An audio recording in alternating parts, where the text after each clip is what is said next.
بسم اللہ الرحمن الرحیم۔ ایک نبی کی ایک بیٹی کیا لے کر گھر آئی ہے؟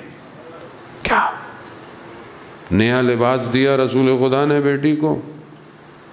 اپنی ازدواج کی موقع پر اپنا نیا لباس سائل کو دے دیا۔ ایسا ہوتا ہے یہ چیزیں پریکٹیکل ہیں۔ جب رسول خدا نے پوچھا بیٹی نیا لباس کیوں دیا؟ پرانا دے دیتی، پرانا دے دیتی۔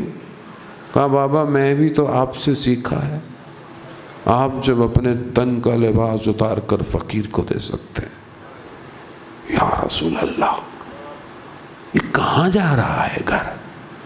کس کو راضی کرنا چاہتا ہے؟ وہ رضا کہ جس کے لیے پوری کائنات خلق ہے، میرا گھر اس رضا پہ ہے کہ نہیں ہے؟ میں اپنی بیٹی کو کیا بھیج دیں؟ میں کہ اس کی تربیت کیا کر رہا ہوں؟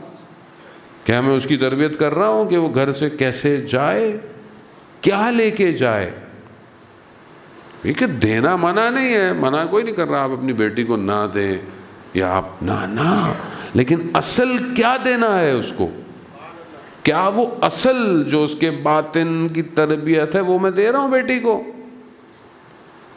کہ بیٹا مشکلات میں خدا کے دروازے کو مت چھوڑنا، اللہ کی راہ میں اپنی ذات کو گم نہ کر دے، اپنے گھر میں احترام کرنا، صبر اور تحمل کرنا۔ مگر اس گھر سے زیادہ کسی کے اوپر مصیبتیں پڑی ہیں۔ حضرت سلمان فارسی کہتے ہیں کہ ایک ہاتھ سے چکی پیس رہی ہیں، ایک ہاتھ میں بچہ ہے۔ میں نے کہا یا بیوی مجھے دے دیجئے یا مجھے کام کرنے دیجئے۔ اتنی مشکل، اتنی سختی کے مولا کائنات نے کہا کہ جائیے بابا سے کچھ مانگیے، بابا کے پاس جائیے۔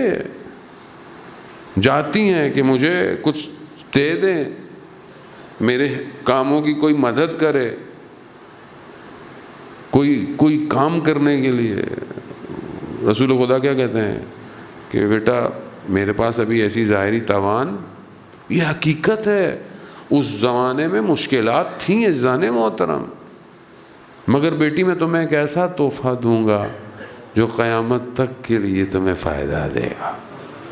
کیا دیا؟ تسبیح۔ 34 دفعہ اللہ اکبر پڑھو، 33 دفعہ الحمدللہ پڑھو، 33 دفعہ سبحان اللہ پڑھو۔ یہ تسبیح، کوئی تسبیح کیسے فائدہ دے گی؟ امام جعفر صادق علیہ الصلوۃ والسلام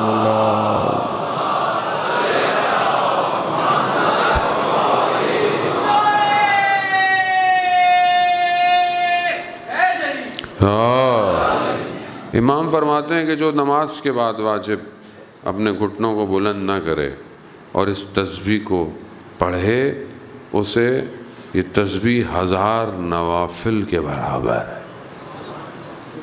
1000 نوافل میرے نہیں، امام کے۔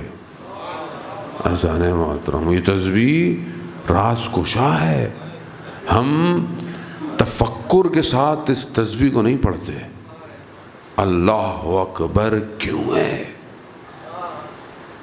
کیوں پہلے اس کی کبریائی کا ذکر کیا جا رہا تھا؟ خوب یہ تکبیر آسان نہیں ہے۔ وہی وجود سے کہنا ہے کہ وہ سب سے بڑا ہے۔ جب وہ سب سے بڑا ہے تو پھر اس سے بڑی کوئی اور چیز نہیں ہے۔ جب اس سے بڑی کوئی اور چیز نہیں ہے تو پھر باقی سے گھبرانا کیسا؟